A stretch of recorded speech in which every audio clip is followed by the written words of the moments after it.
लुखंनि हामजोंनि सागाव हर फुनांगै सकसाय बुथारनानै नायमानि पाटिमुग रमजाखा बोसाय तै बोग्राजोग कक्टमारि बिसिंतै 21 तारिख तेलियामुराव कालिटिला बानर चमनि आमजयो सुपर्णा सरकार मुगै लुखंनि हामजोंनि सागाव हर फुनांगैयो बिनि बोसाय तै बोग्राजोग आबुनि यागुलनो साक दुखु मानजाक सुपर्णा सरकारनो तुबै फाइलेका आगरतलानि जिबि साकनाय नग साकनायना बागै ताबुक साकनाय जगै दंगो आगरतलानि जिबि साकनाय नग आबुनि यागुलनो साक दुखु मानजाक सुपर्णा सरकारनि बोमा बोसाय प्रबाल सरकार तै बोग्राजोग कल्याणी सरकारनि बुंगै तेलियामुरा थानाव थांगै एफआईआर खलायका हामजोग सुपर्णा सरकारनि बोमा आबुनि यागुलनो पुलिस रक फायै तलांगै थांलायखा बोसाय प्रबाल सरकार तै बोग्राजोग कल्याणी सरकार रमै आबुनि यागुलनो फासल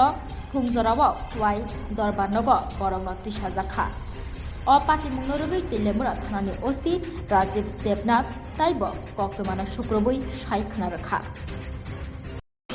গতকালকে আমরা একটি কমপ্লেন পেয়েছি যে সুপর্ণা সরকার নামে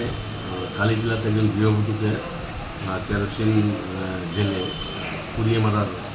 চেষ্টা করেছে। তো আমরা সেই কমপ্লেন্টের ভিত্তিতে আমরা একটা এফআইআর রেজিস্টার করেছি, যার নাম্বার হচ্ছে 35/2024 under section 498A 326 307 and 34 IPC। তো যথারীতি আমরা জিবি হাসপাতাল চত্বর থেকে যে প্রিন্সিপাল একিউজড প্রবাল সরকার, ওকে আমরা ওইখান থেকে অ্যারেস্ট করেছি জিবি হাসপাতাল থেকে। ওর মা শ্রীমতী কল্যাণী সরকার, ওনাকে আমরা ওনার নিজ বাড়ি থেকে আমরা অ্যারেস্ট করেছি এবং আজকে আমরা তাদের দুজনকেই আদালতে সোপর্দ করেছি।